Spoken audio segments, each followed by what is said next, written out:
वैधता को बरकरार रखा है। ये बड़ा अपडेट आया है जो आप तक पहुंचा रहे हैं। बड़ी खबर बताया जा रहा है कि एसआईआर पर सुप्रीम कोर्ट का ये बहुत बड़ा फैसला देखने को मिल रहा है। एसआईआर पर चुनाव आयोग की शक्तियां बरकरार रहेंगी। देश में एसआईआर चलता रहेगा। सुप्रीम कोर्ट की तरफ से ये बड़ा बयान दिया गया। तो देखिए, एसआईआर के मुद्दे पर विपक्ष लगातार हमलावर था। खास करके मांग की जा रही थी लगातार कि जो एसआईआर है उसमें जो डॉक्यूमेंट्स हैं उनको ध्यान से देखा जाए, और खास करके चुनाव आयोग की शक्तियों को लेकर के भी विपक्ष लगातार सवाल उठाता रहता था। और अब इस पर बड़ा बयान सामने आया है। बड़ा फैसला सुप्रीम कोर्ट की तरफ से अगर कह दिया गया तो इसमें कोई दो राय नहीं। सुप्रीम कोर्ट की तरफ से कहा गया है कि एसआईआर की वैधता इसी तरीके से बरकरार रहेगी। एसआईआर पर यह बड़ा फैसला है। पर जिस तरह से बकायदा एक जजमेंट आज दिया गया है, उस स्पष्ट तौर पे कहा गया कि इससे पहले जो महत्वपूर्ण जो दिशा निर्देश कोर्ट के द्वारा दिए गए थे वो स्पष्ट है, और इस मामले में जो उसको बरकरार रखा गया है। सुप्रीम कोर्ट ने स्पष्ट तौर पे कहा है कि एसआईआर की जो संवैधानिक वैधता है उसको बरकरार रखा गया है। और इस मामले में जो आज जजमेंट है, जो आज 3 जजों की जजों की जो बेंच है, जिसमें कि chief justice of India justice Suryakant प्रमुख तौर पर इस फैसले को पढ़ रहे थे। और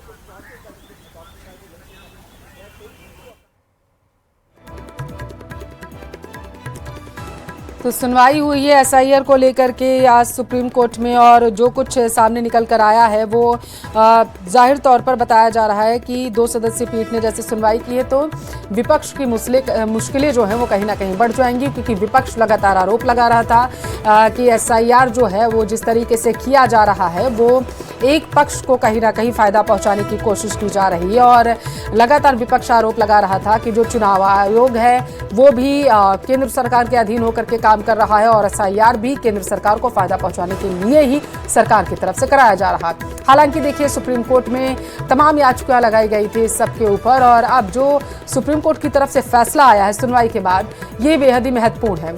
एसआईआर की वैधता बरकरार रहेगी, ये सुप्रीम कोर्ट की तरफ से कहा गया। बहुत बड़ा फैसला इसे सुप्रीम कोर्ट का माना जाएगा, क्योंकि अभी 2027 में उत्तर प्रदेश में चुनाव है, और अभी हालिया में पश्चिम बंगाल सहित 5 राज्यों में चुनाव हुए थे, और एसआईआर जो है वो प्रमुख मुद्दा यहां पर बन के निकल कर सामने आया था।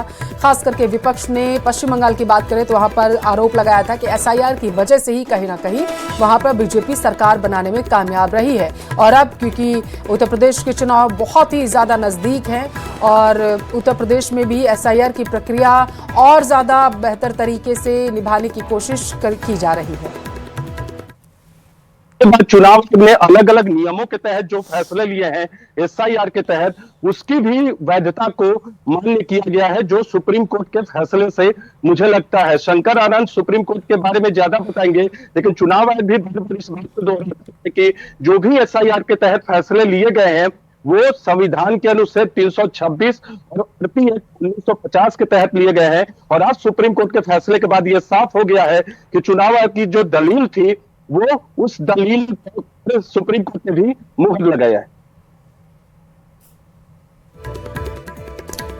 तो देखिए, सुप्रीम कोर्ट ने क्या कहा है। जैसे जैसे बयान सामने आ रहे हैं हम आपको बता रहे हैं, क्योंकि ये बहुत ही बड़ा मामला है। एसआईआर पर देखिए लगातार घमासान जारी था। विपक्ष लगातार आरोप लगा रहा था कि जो चुनाव आयोग है वो जानबूझकर कुछ नामों को काट रहा है, और खास करके विशेष दलों को फायदा पहुंचाने की कोशिश कर रहा है। लेकिन देखिए, 2 सदस्यीय पीठ मुख्य न्यायाधीश जो रहे हैं सूर्यकांत और न्यायमूर्ति जॉय माल्या बागची की बेंच ने याचिकाओं पर सुनवाई की। अंतिम फैसला देखिए इसे माना जा रहा है, और बताया गया है कि लाखों नाम कटने का आरोप लगाया गया था। आपको बता दें कि एडीआर और विपक्ष के कई बड़े नेताओं ने, जैसे आपने देखा था पश्चिम बंगाल की टीएमसी की जो नेता थी महुआ मोइत्रा, उनकी तरफ से मनोज झा, केसी वेणुगोपाल, राहुल गांधी सहित कई विपक्ष के नेताओं की तरफ से लगातार ये आरोप लगाया गया था कि एसआईआर मनमाने ढंग से चला रही है केंद्र सरकार, और केंद्र सरकार के इशारे पर ही चुनाव आयोग काम कर रहा है। ये बेहद गंभीर आरोप लगाए गए थे,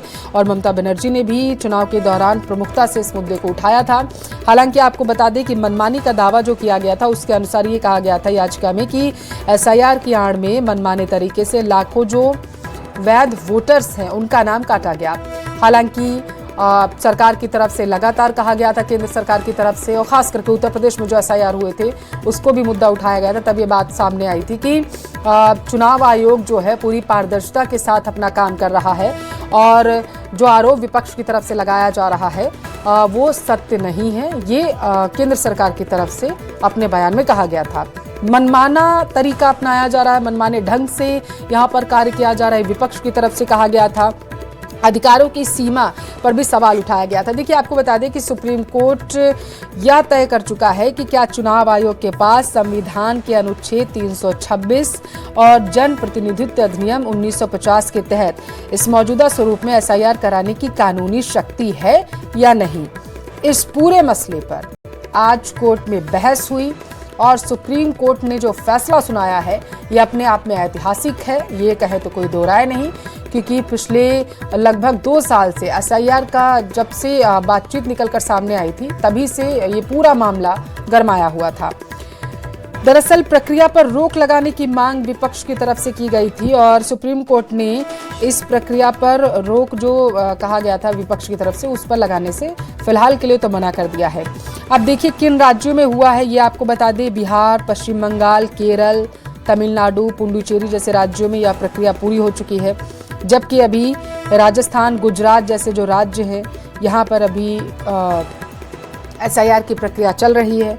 और यहाँ पर आपको बता दें कि बिहार में बीजेपी की सरकार, पश्चिम बंगाल में बीजेपी की सरकार, हालांकि केरल में असमंजस की स्थिति ज़रूर रही, लेकिन आरोप लगातार केरल में भी लगे बीजेपी के ऊपर कि एसआईआर जो कराया गया वहाँ पर तो कहीं ना कहीं ये चुनाव आयोग केंद्र सरकार के इशारे पर काम कर रहा था। हालांकि आपको बता दें कि विपक्ष की तरफ से लगातार सवाल ज़रूर उठाए गए, लेकिन केंद्र सरकार ने अपना रुख स्पष्ट रखा है और जो सवालिया निशान चुनाव आयोग की निष्पक्षता पर खड़े किए जाते हैं, पारदर्शिता पर खड़े किए जाते हैं, उस पर यह बयान दिया गया था।